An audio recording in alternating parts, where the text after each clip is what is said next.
नमस्कार साथियों, स्वागत है आप सभी का आपके अपने चैनल ज्ञान की धारा में। आप सभी दोस्तों को मेरा कोटि कोटि प्रणाम। जय श्री कृष्णा, राधे राधे दोस्तों। आप सभी को आशा करती हूँ आप सभी सकुशल होंगे और स्वस्थ होंगे।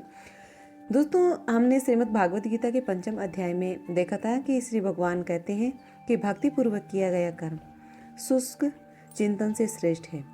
भक्ति पथ अधिक सुगम है क्योंकि दिव्य स्वरूप भक्ति मनुष्य को कर्म बंधन से मुक्त करती है।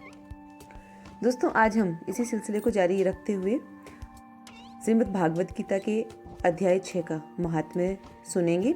आप सभी वीडियो को पूरा अंत तक देखिएगा और इसे एक लाइक और अपने परिवार में अधिक से अधिक सदस्यों को जरूर से शेयर करिएगा। तो दोस्तों, चलिए हम सुनते हैं श्रीमद् भागवत गीता के अध्याय 6। सुमुखी। अब मैं 6ठे अध्याय का महात्म्य बतलाता हूँ, जिसे सुनने वाले मनुष्य के लिए मुक्ति आसान हो जाती है। गोदावरी नदी के तट पर प्रतिष्ठानपुर पैठन नामक एक विशाल नगर है, जहां मैं पिपलेश नाम से विख्यात होकर रहता हूँ।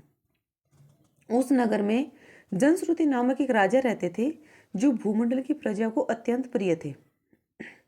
उनका प्रताप मार्तंड मंडल की प्रचंड तेज के समान जान पड़ता था। प्रतिदिन होने वाले उनके यज्ञ के धुएं से नंदन वन के कल्प वृक्ष इस प्रकार काले पड़ गए थे, मानो राजा की असाधारण दानशीलता देखकर वे लज्जित हो गए हो। उनके यज्ञ में प्राप्त पुरोडास के रसास्वादन में सदा आसक्त होने के कारण देवता लोग कभी प्रतिष्ठानपुर को छोड़कर बाहर नहीं जाते थे। उनके दान के समय छोड़े हुए जल की धारा प्रताप रूपी तेज और यज्ञ के धुओं से पुष्ट होकर मेघ ठीक समय पर वर्षा करते थे। उस समय उस राजा के शासनकाल में खेती में होने वाले 6 प्रकार के उपद्रवों के लिए कहीं थोड़ा भी स्थान नहीं मिलता था और अच्छी नीतियों का सर्वत्र प्रसार होता था। वे बावड़ी, कुएं और पोखरे खुदवाने के बहाने मानो प्रतिदिन पृथ्वी के भीतर की निधियों का अवलोकन करते थे। एक समय राजा के दान, तप, यज्ञ और प्रजापालन से संतुष्ट होकर स्वर्ग के देवता उन्हें वर देने के लिए आए। वे कमल नाल के समान उज्जवल हंसों का रूप धारण कर अपने पंख हिलाते हुए आकाश मार्ग से चलने लगे। उड़ते हुए वे सभी हंस परस्पर बातचीत भी करते जाते थे। उनमें से भद्रास्व आदि 2-3 हंस वेग से उड़कर आगे निकल गए। तब पीछे वाले हंसों ने आगे जाने वालों को संबोधित करके कहा कि अरे भाई भद्रास्व, तुम लोग वेग से चलकर आगे क्यों हो गए हो? यह मार्ग बड़ा दुर्गम है, इसमें हम सबको साथ मिलकर चलना चाहिए। क्या तुम्हें दिखाई नहीं देता? यह सामने ही पुण्य मूर्ति महाराज जानश्रुति का तेजपुंज अत्यंत स्पष्ट रूप से प्रकाशमान हो रहा है। उस तेज से भस्म होने की आशंका है, अतः सावधान होकर चलना चाहिए। तो पीछे वाले हंसों के ये वचन सुनकर आगे वाले हंस जो है वो हंस पड़े और उच्च स्वर से उनकी बातों की अवहेलना करते हुए बोले कि अरे भाई, क्या इस राजा जानश्रुति का तेज ब्रह्मवादी महात्मा रेक्व के तेज से भी अधिक तीव्र है? तो हंसों की ये बातें सुनकर राजा जानश्रुति अपने ऊंचे महल की छत से उतर गए और सुखपूर्वक आसन पर विराजमान होकर अपने सारथी को बुलाकर बोले कि जाओ, महात्मा रेक्व को यहाँ ले आओ। राजा का यह अमृत के समान वचन सुनकर मह नामक सारथी प्रसन्नता प्रकट करता हुआ नगर से बाहर निकला। सबसे पहले उसने मुक्तिदायिनी काशीपुरी की यात्रा की, जहां जगत के स्वामी भगवान विश्वनाथ मनुष्यों को उपदेश दिया करते हैं। उसके बाद वह गया क्षेत्र में पहुंचा, जहां प्रफुल्ल नेत्रों वाले भगवान गदाधर संपूर्ण लोगों का उद्धार करने के लिए निवास करते हैं। तदंतर नाना तीर्थों में भ्रमण करता हुआ सारथी पापनाशिनी मथुरापुरी में गया। यह भगवान श्री कृष्ण का आदि स्थान है, जो परम महान तथा मोक्ष प्रदान कराने वाला है। वेद और शास्त्रों में वह तीर्थ त्रिभुवनपति भगवान गोविंद के अवतार स्थान के नाम से प्रसिद्ध है। नाना देवता और ब्रह्मर्षि उसका सेवन करते हैं। मथुरा नगर यमुना के किनारे शोभा पाता है। उसकी आकृति अर्धचंद्र के समान प्रतीत होती है। वह सब तीर्थों के निवास से परिपूर्ण है। परम आनंद प्रदान करने के कारण सुंदर प्रतीत होता है। गोवर्धन पर्वत होने से मथुरा मंडल की शोभा और भी बढ़ गई है। वह पवित्र वृक्षों और लताओं से आवृत है। उसमें 12 वन हैं। वह परम पुण्यमय था। सबको विश्राम देने वाले श्रुतियों के सारभूत भगवान श्री कृष्ण की आधार भूमि है। तत्पश्चात मथुरा से पश्चिम और उत्तर दिशा की ओर बहुत दूर तक जाने पर सारथी को काश्मीर नामक नगर दिखाई दिया, जहां शंख के समान उज्जवल गगनचुंबी महलों की पंक्तियां भगवान शंकर के अट्ठास की शोभा पाती है। जहां ब्राह्मणों के शास्त्रीय आलाप सुनकर मूक मनुष्य भी सुंदर वाणी और पदों का उच्चारण करते हुए देवता के समान हो जाते हैं। जहां निरंतर होने वाले यज्ञ धूम से व्याप्त होने के कारण आकाश मंडल मेघों से धुलते रहने पर भी अपनी कालिमा नहीं छोड़ते। जहां उपाध्याय के पास आकर छात्र जन्मकालीन अभ्यास से ही संपूर्ण कलाएं स्वतः पढ़ लेते हैं, तथा जहां मणिकेश्वर नाम से प्रसिद्ध भगवान चंद्रशेखर देहधारियों को वरदान देने के लिए नित्य निवास करते हैं।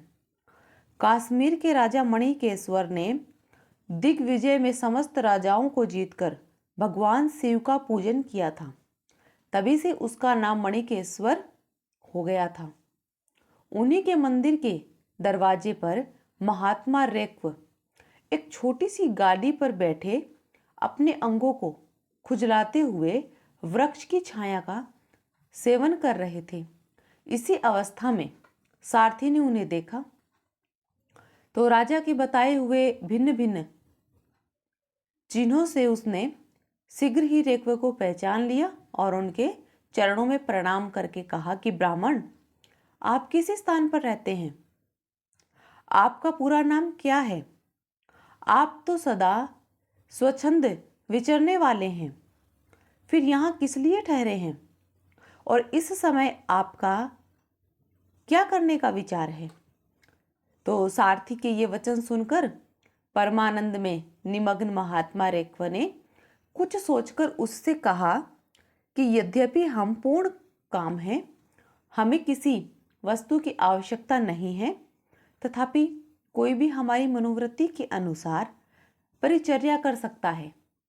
रेक्व के हार्दिक अभिप्राय को आदर पूर्वक ग्रहण करके सारथी धीरे से राजा के पास चल दिया। वहां पहुंचकर राजा को प्रणाम करके उसने हाथ जोड़कर सारा समाचार निवेदन किया। उस समय स्वामी के दर्शन से उसके मन में बड़ी प्रसन्नता थी। सारथी के वचन सुनकर राजा के नेत्र आश्चर्य से चकित हो उठे। उनके हृदय में रेक्व का सत्कार करने की श्रद्धा जागृत हुई। उन्होंने 2 खच्चरियों से जुती हुई गाड़ी लेकर यात्रा की, साथ ही मोती के हार, अच्छे अच्छे वस्त्र और 1 सहस्त्र गौएं भी ले ली। काश्मीर मंडल में महात्मा रेक्व जहाँ रहते थे, उस स्थान पर पहुंचकर राजा ने सारी वस्तुएं उनके आगे निवेदन कर दी और पृथ्वी पर पड़कर साष्टांग प्रणाम किया। महात्मा रेक्व अत्यंत भक्ति के साथ चरणों में पड़े हुए राजा जान श्रुति पर कुपित हो उठे और बोले कि रे क्षुद्र, तू दुष्ट राजा है, क्या तू मेरा वृतांत नहीं जानता? यह खच्चरियों से जुती हुई अपनी ऊंची गाड़ी ले जा, ये वस्त्र, ये मोती के हार और ये दूध देने वाली गौएं भी स्वयं ही ले जा। इस तरह आज्ञा देकर रेक्व ने राजा के मन में भय उत्पन्न कर दिया। तब राजा ने शाप के भय से महात्मा रेक्व के दोनों चरण पकड़ लिए और भक्तिपूर्वक कहा कि ब्राह्मण, मुझ पर प्रसन्न होइए। भगवान, आप में यह अद्भुत महात्म्य कैसे आया? प्रसन्न होकर मुझे ठीक ठीक बताइए। तो रेक्व ने कहा कि राजन, मैं प्रतिदिन गीता के 6ठे अध्याय का जप करता हूँ और इसी से मेरी तेजो राशि देवताओं के लिए भी दुस्सह है। तदंतर परम बुद्धिमान राजा जांश्रुति ने यत्नपूर्वक महात्मा रेक्व से गीता के 6ठे अध्याय का अभ्यास किया। इससे उन्हें मोक्ष की प्राप्ति हुई। रेक्व पूर्ववत मोक्षदायक गीता के 6ठे अध्याय का जप जारी रखते हुए भगवान मणिकेश्वर के समीप आनंद मग्न हो रहने लगे। हंस का रूप धारण करके वरदान देने के लिए आए हुए देवता भी विस्मित होकर स्वेच्छानुसार चले गए। जो मनुष्य सदा इस एक ही अध्याय का जप करता है, वह भी भगवान विष्णु के स्वरूप को प्राप्त होता है और इसमें तनिक भी संदेह नहीं है। हरिओम तत्सत। तो दोस्तों, यह था हमारा आज का श्रीमद् भागवत गीता के 6ठे अध्याय का महात्म्य। दोस्तों, अगली वीडियो में अब हम गीता के 6ठे अध्याय को विस्तार से और सरल भाषा हिंदी में पूरा अनुवाद के साथ सुनेंगे। इस वीडियो को आप अपने परिवार में अन्य सदस्यों को जरूर से शेयर करिएगा ताकि वह भी इस महात्म्य को सुनकर इसका पुण्य लाभ प्राप्त कर सके। और कमेंट सेक्शन में दोस्तों एक बार जरूर से जय श्री कृष्णा अवश्य लिखिए और आप सभी दोस्त अपना प्रेम, सहयोग और विश्वास इसी तरह से बनाए रखिए। चैनल को ढेर सारा प्रेम दीजिए। और जो भी मेरे नए दर्शक हैं, मेरे नई माताएं हैं, बहनें हैं, भाई हैं, जिन्होंने अभी तक इस चैनल को ज्ञान की धारा को सब्सक्राइब नहीं किया है, तो वह चैनल को सब्सक्राइब करके बेल आइकन पर क्लिक करके ऑल नोटिफिकेशन पर क्लिक कर दें ताकि आपको मेरी ऐसी ही हर एक आने वाली ज्ञानवर्धक वीडियो का, गीता के अध्याय का, गीता के महात्म्य का और नई नई पौराणिक ज्ञानवर्धक प्रेरणादायक कहानियों का नोटिफिकेशन सबसे पहले आपको मिलता रहेगा।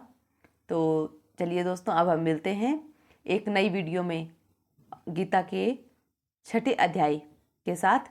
तब तक के लिए आप सभी को मेरा प्रणाम। राधे राधे, जय श्री कृष्णा दोस्तों आप सभी को।